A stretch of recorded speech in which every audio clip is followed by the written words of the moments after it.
Sebulan setelah dirinya mendekam di penjara, berembus kabar jika Nikita Mirzani bangkrut. Apalagi setelah melalui manajer yang mengelola akun Instagramnya, Nikita menjual rumah mewahnya yang dia sebut-sebut seharga 10 miliar rupiah. Lantas benarkah artis kontroversial itu bangkrut? Nikita Mirzani pun angkat bicara soal kabar kebangkrutannya sejak mendekam di penjara.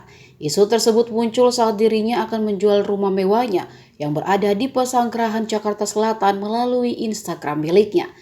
Saat ditemui awak media seusai sidang terkait kasus ITE dan pencemaran nama baik terhadap pelapor Dito Mahendra, Nikita Mirzani menepis isu tersebut. Ia malah merasa heran atas informasi itu. Menurutnya, apa salahnya menjual rumah selama itu tidak menjual diri? Nikita Mirzani mengaku dirinya merasa bosan karena rumah yang saat ini ditempati oleh dirinya dan anak-anaknya sudah terlalu kecil. Selama di penjara, Nikita terbilang aktif berbagi dengan sesama tahanan. Seperti beberapa waktu lalu dirinya membagikan pizza gratis untuk 700 tahanan lain. Ia sampai harus merogoh koceknya 10 juta rupiah lebih. Setelah itu ia juga membelikan nasi padang untuk semua tahanan di rutan kelas 2B Serang. Namun di balik kebaikannya itu ada saja isu miring yang menerpa janda 3 anak tersebut.